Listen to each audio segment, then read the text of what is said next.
Hello everyone, Pinder Productions here, and today I'm going to be taking a look at Brighton and Hove's cycling infrastructure by doing a +1 -2 challenge on it. This is a concept started by Shifter and Not Just Bikes, where essentially you go round your city on a journey to explore its cycling infrastructure, and where something is good and encourages cycling, you give +1 point. Where it's bad and discourages cycling, you take away 2 points, and so the aim is to come out with a positive score, meaning that you have good cycling infrastructure in your city. Now this can be considered, I guess, as a bit of a YouTube video response. I don't know why YouTube removed that feature because it's actually kind of interesting. It basically lists like response videos in the comments section. It would be nice if they added that back, but in YouTube's endeavouring quest to improve the site, they actually remove features. Anyway, as regular viewers will know, I am a cycle courier, so infrastructure for cyclists keeps me safe while I'm working, so why wouldn't I want better cycling infrastructure in my city? Also, Brighton and Hove are considered a green city politically, so I thought I'd put that theory to the test by actually looking at the cycling infrastructure and seeing how good it is. Now this van up ahead is on George Street, where we're starting this journey, and it's parked on a road that doesn't allow vehicle traffic during the day, so how it's allowed here I don't know, as well as all the other vehicles that were parked further back. But as I say, we're starting here on George Street in Hove and travelling to the B&Q hardware store on Lewes Road in Brighton, which is a distance of about 4 miles via the seafront. So with all that out of the way, let's get started. And here we are at the end of George Street, ready to begin our ride, and we start off by yielding to traffic at the end of the road, where we now come on to the main road here and have to ditch bike lanes as there aren't any cycle infrastructure here, and we are just joining the main carriageway. You can see here this car on the right tried to join the carriageway while I was riding along and had to sort of stop like halfway rather than just waiting for me to pass them. And there's plenty of room for a cycle lane along here. As you can see, I was able to filter there. Unfortunately, this van was effectively double parking right by a crossing, so not very safe there.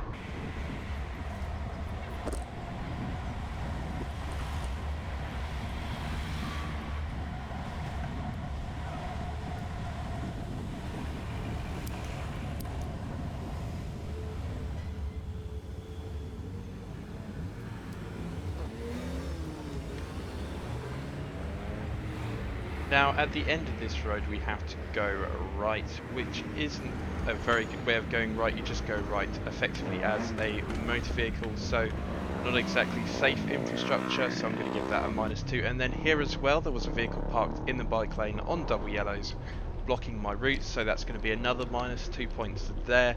I'm not going to say every -2 or +1 points, but just there it made sense. And now we join this nice segregated, safe, protected cycle lane, so our first +1 I think that will be.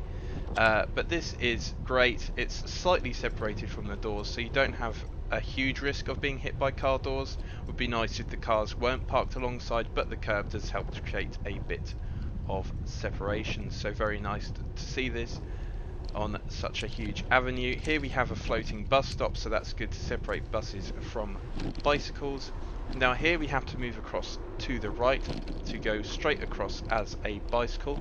You can see the sea ahead, I'm sure, behind the beach huts. And here we cross a cycle lane to go on here to this other safe segregated cycleway. Now this cycleway makes up part of what's called the Kingsway, which runs sort of parallel to the A259 sort of seafront road, and it's really good quality infrastructure. You can see that the markings on the road which have been burnt out or whatever removed are showing it used to be two-way, which was far too narrow, but now that they've separated the two lanes, it's much more pleasant to cycle along this section, and it's actually two separate lanes for quite a long way, longer than it used to be. The separation was introduced during the COVID-19 pandemic as a sort of temporary measure, but it's now been sort of made permanent. You can see there's parked cars next to it. I'm not going to mark that up or down, but yeah, it is just generally a nice place to be. You can see Hove Lawns on the right here, and sort of the nice sort of park like green space it's got. You can see the old West Pier as well in the sea, as well as in the distance Brighton's main pier and the I-360 tower just ahead of us. So it's generally a nice place to cycle. However, despite how good this cycle lane appears, I find that as a courier I rarely use this because there's no actual safe way onto this bike lane from most of the side roads, and so when I am doing deliveries I have to basically stay on the left side of this road to get back to restaurants and places where I'm working, and so I find myself not using this, so that brings this down another 2 points despite how good it appears.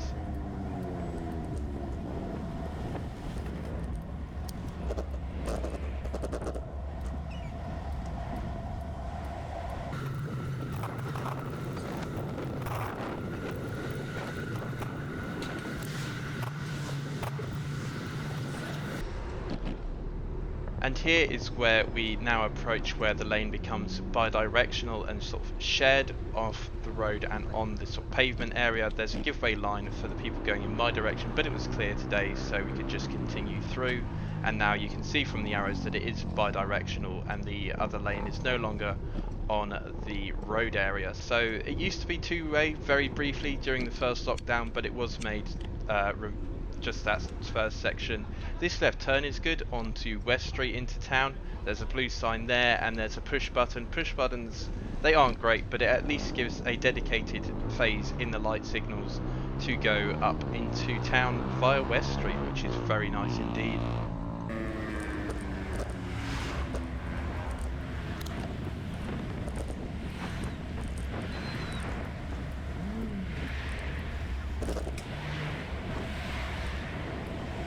Now this section of the bike lane is interrupted by a few pedestrian crossings. Some of them are shared crossings, which is good because it allows you to cross over to get into town at certain points. It's also very narrow along here. This pole was in the way, and strangely enough it was actually advertising parking, so that's not exactly a great thing. But here we are going to go left onto East Street via this shared pedestrian and cycle crossing. Now, this crossing is probably one of the best ways to get into town. I'm a bit disappointed that it is just a shared cycle crossing. Up ahead is the seafront roundabout by the Brighton Pier, just behind basically this light pole. It is supposed to be redeveloped as part of Valley Gardens, but as of yet it hasn't started that work, and so we're still waiting for any other safe routes into town, or safe and convenient routes. This is probably the best. But now we're allowed to go green after the cars are made to wait, while we were sort of waiting without any cars coming. I think this whole system could be much better, much smarter, and sort of better wait times, letting pedestrians go earlier if there's no cars coming. I think that could be done. Brighton Council, please do this. Anyway, here we're coming onto East Street. There were no entry signs as we entered, but online on the Brighton Council sort of cycle map, it does say that this is a contraflow street and a shared space. So it's a bit ambiguous. During the week cars are allowed up here, but on weekends they generally close this off with bollards, and vehicle traffic is suspended. Vehicles go the opposite way to the way I'm travelling. Here again there's a no entry sign, but it's accept cycles marked, so we are allowed to cycle down this. I'm going to go with the view that we are allowed to cycle along here because it says online that it's a shared space, and to cycle along here there's plenty of pedestrians about and it's generally decent infrastructure, but I think it would be good if there were some signposts that made it clear if you hadn't looked online. This brief section of the route travels through a taxi rank. Now generally the taxi drivers are pretty good at letting you out of the previous junction that I exited from, but sometimes you do have to wait for them to sort of drive around and rank up, and when it's busy and late in the evenings there are people trying to get into taxis, so it'd be good again if the two were separated. This is North Street now, and it is a bus, taxi and bike lane in one direction. The other direction is allowing for cars to basically leave this road. They're not allowed in to the road, but allowed in via side streets. It's effectively a bus gate. And here we are going to turn right onto a shared road. This is New Road.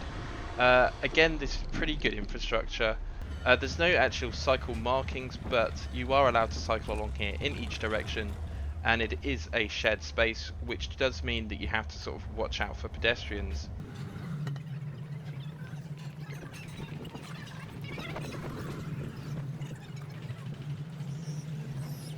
So as you can see, progress can be slow on New Road, but it's generally safe. At the end we're going to go right onto Church Street, which has a contraflow bicycle lane. It is sadly just a painted bicycle gutter though, so it's not great. Sometimes you get cars like this van ahead sort of cutting across the line. Sometimes there are parked cars in the opposite direction, so cars have to drive into your bike lane. Sometimes cars don't even realise it's contraflow, and so it's just generally quite poor design. Here we go left into this brief sort of shared space. Again, I'm being cautious of not riding through pedestrians, and we have this shared crossing once again. Here, this road is for buses, taxis, and access only, as you can see on that writing on the right there. This time, the lights go green for myself pretty quickly. It's generally quite good timings on that light and quite responsive. This is Valley Gardens, which was recently renovated. If you've seen any of my delivery videos, then you'll know I use this quite a lot in my videos, and it is pretty much the best that Brighton has to offer. Perhaps some of the stuff on the seafront, but yeah, it's a really good lane. And we're about to approach what is another shared crossing. Well, actually, it is a pair of shared crossings. Again, this is pretty bad because it gives priority to motor vehicles over bicycles and pedestrians. But generally, the lights are green because it flows along with this sort of main road that's also green alongside it. The cars from that road can't turn left into there, it's only cars exiting that road, so it's okay overall. Here, the bike lane sort of just ends and we get this shared space, and sometimes it gets a bit busy with cycles going opposite directions during rush hour. Here we have these trees above, which is really nice, but they do need to be pruned a bit more often because they can get quite low and in the way of your head if you're a taller cyclist. So just some things there that are worth noting that make things a little bit difficult to cycle despite the pleasant environment. Now here we are at another shared crossing, and it's just a really poor place here. I often have to wait quite a long time for the lights to go green. You can see these vehicles pulling in here in front of us. I've put a timer up so that we can see how long it actually takes to wait for these lights. I believe here was about 20 something seconds, but we'll see in a moment that it was 23 seconds and 45 before it went green. That man actually crossed a little bit before it went green. And now we have this second shared crossing where we again have to wait for traffic. I don't know why that there can't just be one continuous movement where pedestrians and cyclists can go straight across both, and instead of waiting in the middle. It really slows down your progress, and it makes what has been some really good cycle infrastructure just brings it down quite to a low grade. Here the light's gone green though. Total wait time was 37 seconds, so it's about 40 seconds on this occasion. Sometimes it's more, it's rarely less than that. So 40 seconds waiting around is pretty bad for active travel. And now we're back onto segregated cycle routes with this stretch along the level. This section here gets a bit bumpy with tree roots, but it's a really brilliant place. It's a little bit older standard, quite close to pedestrians, but it's very separated from the car traffic. You can see we're overtaking quite a bit of traffic that's queuing up for the lights at the end here. And at this section we go right to join the main road. Here there's just sort of a give-way line, and we have to wait for a moment to actually pull on to the advanced stop box here. There's sort of like an advanced filter lane in the middle where the bikes are, between what's a left turn lane here where this white BMW is and what is a straight ahead lane. But now we do have a moment to pull out here in the flow of traffic and have a painted bicycle gutter. So at least there's marking for bicycles, but it's not exactly protection. Sometimes you can have vehicles sort of cutting across it trying to pull in or out, and we're back to another red light here. We unfortunately had to wait quite a while at this light. There are some long light timings here at what is the Elm Grove junction. I'm trying to move my camera a bit so you can see what is on the light pole, which is a bicycle sort of advanced green light. You can see that person there was able to go ahead, but now we do have the advanced green light. Ahead is the red light for vehicle traffic, and so it's quite good that you can actually clear the junction before vehicles start moving. However, on the left here is a row of parked cars in what is the painted bike lane and the yellow parking restrictions, so that is going to be more deducted points. Here there's somebody walking in the road. I don't understand that, but okay, fair enough. And so we're basically just relegated to not even using the bike lane because there's another parked vehicle, being a lorry this time. This portion of the route along Lewes Road didn't really have anything exceptional, but we were eventually able to use the painted bicycle gutter, so there is at least that. And now we're coming up to the Lewes Road gyratory, where there is another advanced green light. It looks like it might be a turn light, and you can't really see it here, but it's attached to the actual vehicle light just out of camera shot. And so again, that's pretty good, like it was at the Elm Grove junction. So now we can proceed when it goes green, which is great. It could and should have gone green earlier because there was no traffic coming across, but it's generally quite good. And again here, like we saw right at the start back in Hove, there's a floating island bus stop so that bikes and buses are separated from having a conflict point.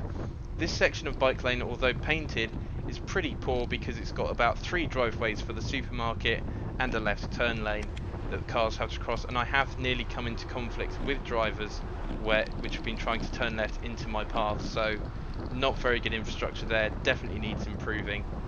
And here, for some reason, the bus stops at the bus garage don't actually have the floating island like bypass lane for bikes, so you're just forced out into the bus lane. Thankfully, most of the bus drivers are pretty good around here at watching for bikes and not pulling out in front of you, but it isn't a very nice environment, especially for new cyclists on what is effectively a 4-lane road here. Here we're coming up to a left turning, which also has advanced lights, but the light is still on green, so we can just go left into here.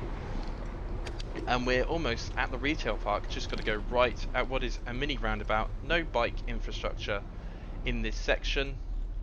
I think some could be added, but it's generally a quiet road apart for vehicles which are queuing to get in and out of this shopping area. And here we are into what is the retail park. This retail park is generally a very good area. There's a few spaces to park cycles. There's some by the trolleys here. I don't know if they're actually trolley racks or bicycles, but there's usually bicycles locked to them outside the Aldi. There's a Hobbycraft and a Halfords which sells bikes and bike parts and has bike parking right outside with a nice parking symbol. However, we're going to the hardware store, which is this B&Q ahead, and they're going to get -2 points because their bike parking, I didn't even know it was here until today, is right down the end behind a row of parking bays for cars. I think it should be, in an ideal world, closest to the entrance where all these trolleys are, but unfortunately it is down here in quite a hidden location. Although you don't have to lift a bike up a curb, which is good for accessibility, so I guess they get 1 point back here. And this is the end of the trip, and also marks the end of the video. And in the end, Brighton gets a score of -28 for its cycling infrastructure. Well, Brighton and Hove. So what do you think of that? Any places that you thought were good? Any places that you thought were bad? Let me know in the comments below. Do be sure to check out some of the other videos that people have made in response to this. It's kind of cool to do some of these YouTube video responses. Anyway, thank you everyone for watching, and I hope to see you next time. Bye!